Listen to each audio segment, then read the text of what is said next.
Graveners, it's good to be back here. Welcome to Town Hall Part 2. Last year, at our first Town Hall in July, I asked you if you'd like us to come back and report on what we might have accomplished in the year. Last year, it was just a vision. We had an idea, we had a roadmap of what we wanted to do. We had some challenges ahead of us, but we committed to come back. And I think you're going to be pleasantly surprised as to what our progress is. So the way the event will roll out, it's the same as last year. We'll have each of our presenters come out. They'll speak for a maximum of 10 minutes with their PowerPoints. During that 10 minutes, we will invite you to ask a question. We're only going to take 2 questions so that we can get through all of our presenters. It's a very busy evening. And then at the very end, we'll open the floor up. We'll have floor walkers going up each of the aisles. And if you have something to ask, a question, a comment, by all means, flag them down. I'll keep an eye out, and I'll try and bounce this from one side of the room to the other. This meeting is about primary health care access for half of the people in our community. That's why we're here. So on that note, I'd like to invite the chair of the Graveners Health Steering Committee, Bruce Hemphill, to say a few words.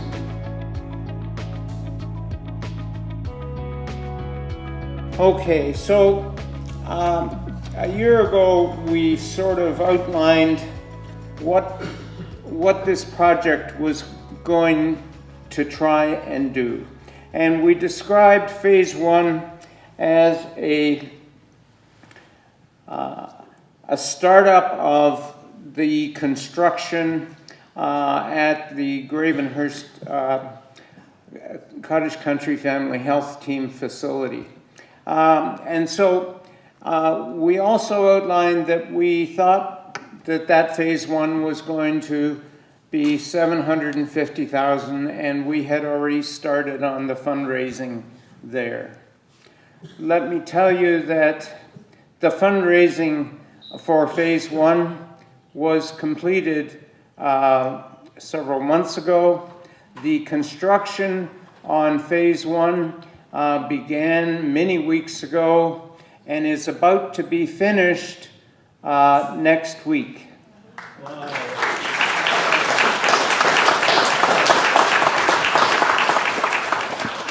I hope you're giving yourselves that applause, because it's to you that we owe the credit for that. So in that phase, we were to secure tenants, finalize design. We were going to tender for construction and community fundraising. And as I say, we have done all of that.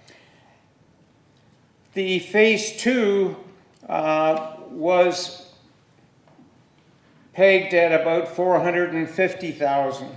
And in it, we were going to report to the stakeholders. We were going to do a second floor leasehold improvements and occupancy for new tenants and new providers and new programming. The first floor clinic expansion. And so on the first floor, if many of you have been there before, on the first floor is all the doctors that we have and all the administration folks, plus DynaCare and ParaMed. All of that, all of the administration folks and DynaCare and ParaMed,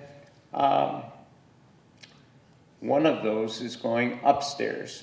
And so that is phase 2. Here's another piece of really good news. We pegged that at $450,000, as you can see on the screen. We raised that by the end of June of this year.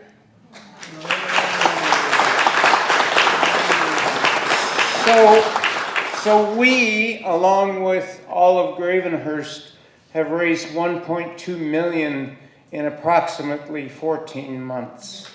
And that's a credit to a lot of different people. And I'll speak about that in a minute. Phase 3 is to continue to fundraise. We will finalize the diagnostic imaging partner and their license, and we will complete the diagnostic imaging suite on the first floor. The occupancy will then begin in 2027. As you can see on the screen, we got $200,000 from the District of Muskoka. We got $200,000 from the Town Council of Gravenhurst. The Cottage Country Family Health Team contributed $100,000. The Rotary Club of Gravenhurst contributed $50,000. And then all of our fundraising efforts in phase one were $66,000, and the direct donations from folks made up the $750,000. As I mentioned, we have already completed that. Funding for phase two, the Rotary Club of Gravenhurst fundraising events, we have raised $64,790. The direct donations from people and organizations and businesses came to $385,000. So as I mentioned, we have achieved that $450,000. Cottage Country Family Health Team is working with the Ministry of Health to confirm $500,000 in funding for leasehold improvements for new staff. We are finalizing a detailed business case for phase three and expect to have it completed within the next month for presentations and discussions with stakeholders.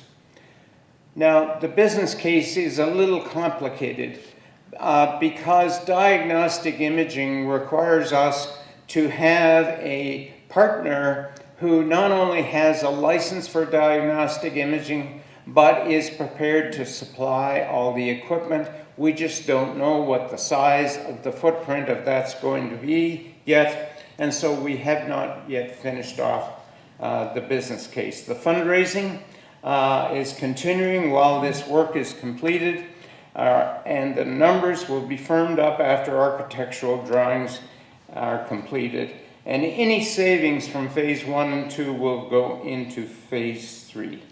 We are forecasting that our events and additional donations to the end of this year will bring in an additional $125,000 or more. To our donors. To date, over 100 individuals, foundations, and businesses have donated over $1.2 million to our cause. Every donation counts and brings us closer to our goal. Our Rotary Club of Gravenhurst and its 53 members have enthusiastically endorsed and participated in this project. In addition to our club members, there have been over 60 others in the community who have generously given of their time, their talent, and their energy in various ways on one or more of our committees. We have 15 or 16 different committees. It's hard to keep track of them all. Their time is generously invested by volunteers, amounts to thousands of hours of volunteer work. And I think we should give those folks a hand.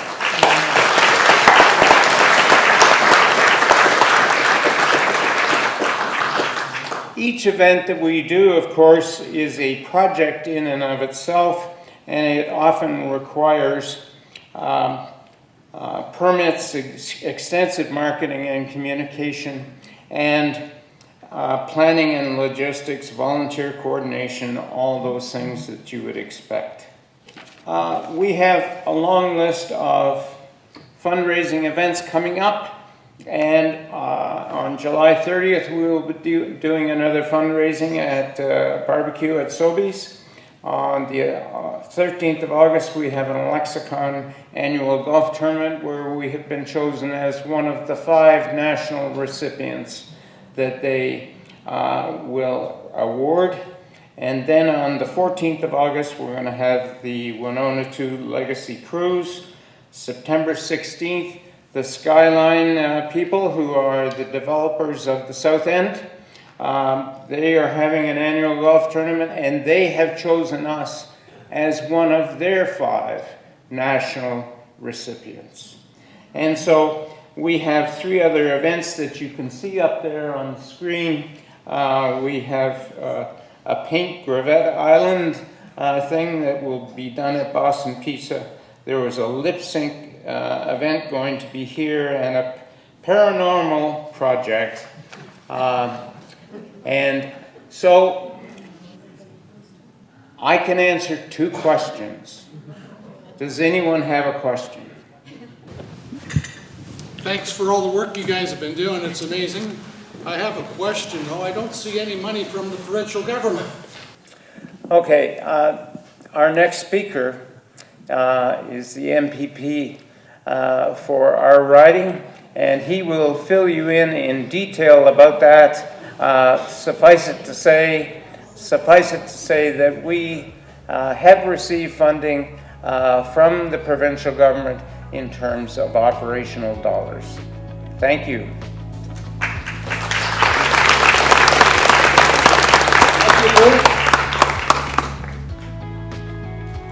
Hey everybody, you've already got a glimpse of who our next guest speaker is.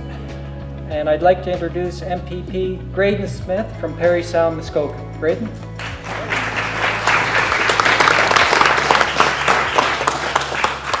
There have been applications made through Northern Ontario Heritage Fund and trying to take advantage of an opportunity there. They are, funding a lot of different projects across Ontario. This one hasn't been selected yet, but continuing to advocate for that. I certainly won't stop advocating on behalf of the community for capital dollars. But I really want to talk tonight about what Bruce mentioned, which was kind of the operating dollars and what we're doing to try and improve the primary healthcare system at a time when it needs some help. But first of all, I'll just back up for a second and say and echo what Bruce so eloquently said, which was thank you to the myriad donors that have made this project what it is. I know it's been a long time coming for the community, but so many hands have made not light work, but made that work happen. Having seen the facility when it was bare bones and an idea, and seeing where it's headed and what it will become, just congratulations to everybody in Gravenhurst that has made that happen, whether it's $5, $10, or a whole lot more. Communities can do amazing things when they work together. It's one of the pleasures of doing this job is I get to see that over and over again, and Gravenhurst is certainly no exception, and is probably actually a model for some other communities to follow in terms of the way that you've all gotten behind the project and done such an amazing job. But ultimately, at the end of the day, what do we want to see in the Health Hub? Well, we want to see doctors and nurse practitioners and those people that can provide primary care for people in Gravenhurst and in South Muskoka. And so many of you know that our government has been focused on enhancing primary care all throughout Ontario, including through the riding in Parry Sound, Muskoka, over the last number of months. And that work continues and will not stop. We consulted with Dr. Jane Philpott, who many of you know has written books and spoken extensively on the primary care system in Canada, and we thought she would be an incredible addition to come and provide expertise to our government and help drive a plan forward. And that plan has been moving forward, and I'm thrilled to say that over the last number of months, we've made approximately $10 million worth of investments in primary care in the riding to specifically get patients attached and people attached. It's no surprise to you, and certainly I hear it all the time as I go around the riding. people are concerned about not having a primary care practitioner. And we know, and Natalie, hello, we know that our hospitals, and I had the great pleasure of being able to work with Natalie back when I was mayor of Bracebridge, are really under a lot of pressure today, and emergency departments are under a lot of pressure. That's not a new story, but it is a story that continues to unfold because without a strong, solid primary care system, we see more and more pressure on emergency departments and extended wait times and frustration with that part of the equation. So we're making investments all throughout the entire healthcare continuum, but specifically a focus on primary care in communities big and small. So the government has really looked at it from I would say a pragmatic approach of where are patients unattached, where is the challenge most acute, and tried to throw those resources at it through family health teams to make good things happen. So as I mentioned before, we've invested with $10 million throughout the riding. Recently, a few months ago, had the pleasure of announcing $2.1 million for Cottage Country Family Health Team to attach, I think the number is around hopefully 6,000 or so people to a primary care provider and practitioner. So we know if we do that, that if people are attached here in Gravenhurst or here in Bracebridge or in Wataw or in any other part of South Muskoka, that again, that is going to relieve the pressure on other parts of the healthcare system. So if you do need to make a visit to the emergency room, and I hope you don't, that wait will be shorter and service will be more swift. So, I'm happy to take a question or two. I know there was the first one around the capital dollars.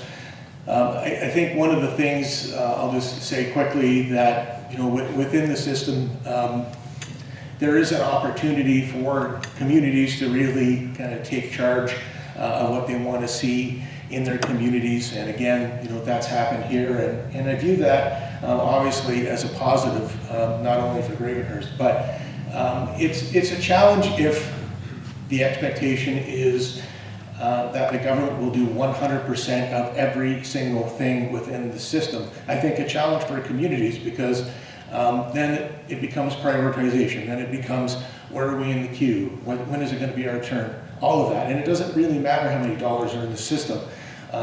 That issue would continue unabated.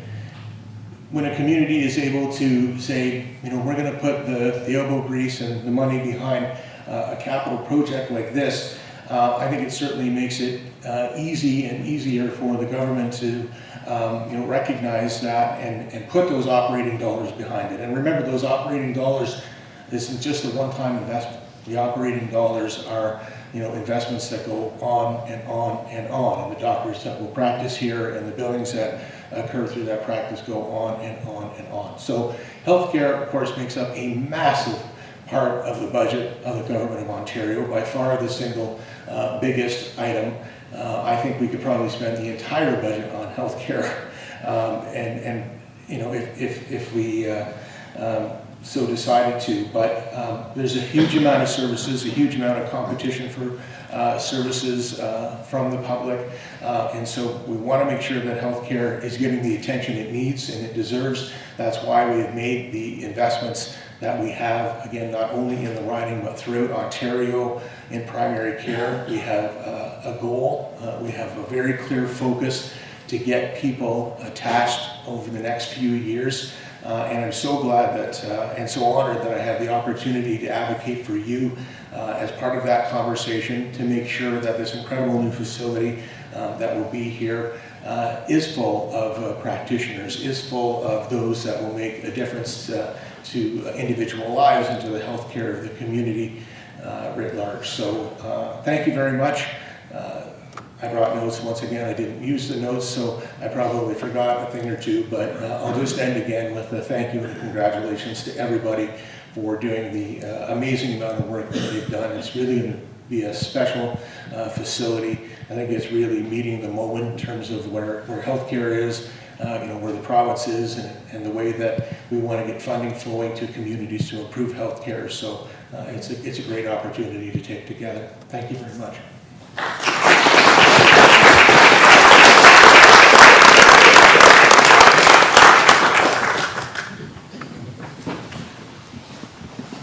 Thank you for coming tonight. It's always a pleasure to see and hear what you're working on. The question I do have is, what is the provincial government doing with universities to encourage and help students that want to become doctors? So we've opened more medical seats, and two of which I'll highlight.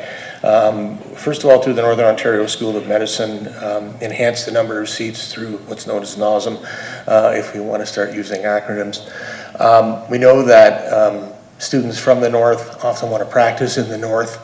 We have had third-year students come to the Muskoka area for a number of years and partner up with local healthcare providers, and that has paid nothing but dividends for the community. So having more seats in that medical school, I think will continue to pay dividends for our community, because not only are there those that come from this area and attend that medical school and hope to come back here and practice, but I know it was always a great opportunity for me when I was a mayor to meet with those students, talk to them about how they were enjoying their time in the community. They may have been, from somewhere else. Oftentimes they were, and where they were headed, what they wanted to do. Were they going to practice family medicine? Were they going to go into some other discipline? And would they consider coming back to South Muskoka and specifically at the time Bracebridge? And so it's a great opportunity to kind of have that sneak peek with students that are at a point where they're making decisions about where they want to go with their practice and where they want to go in life. Beyond that, York University is also opening up a new school and a number of medical seats there.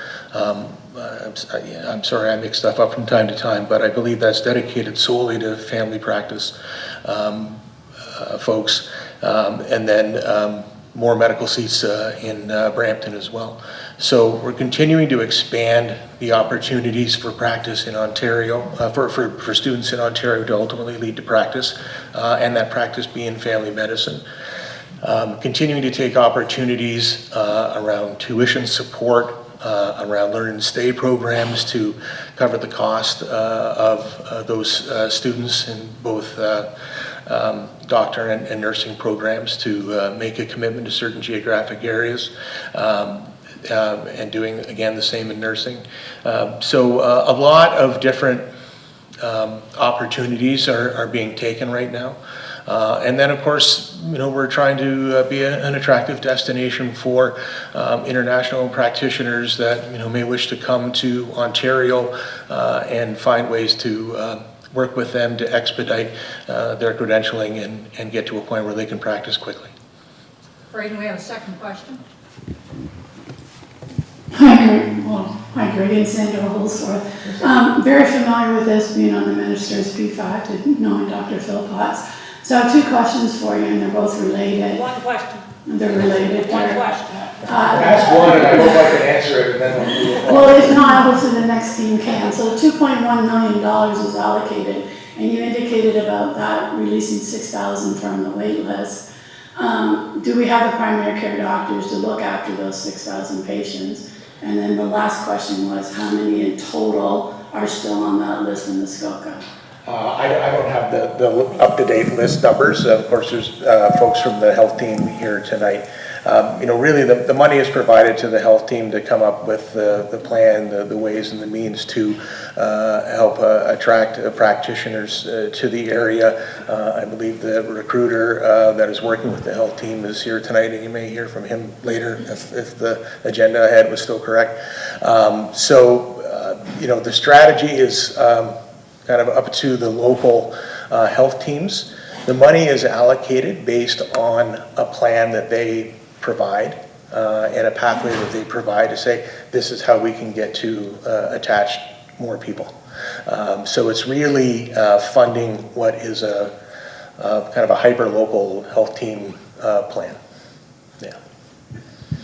And there's much more work to do. Like I would never stand here and say that there isn't always more work to do. There'll always be more work to do, and that's why I'm always pleased to hear from people on what their experience is like with primary care or urgent care or emergency care, to see, hey, what message can I take back to the minister and to the government to talk about what we need here, because as we know, oftentimes the perspective of rural and northern communities, and we're very much a rural and northern community, gets overlooked or misunderstood. And I'm not going to say that's everybody in all corners of government. There's lots of people that do understand that communities like ours are different than urban centers, but it bears repeating and constant nudging.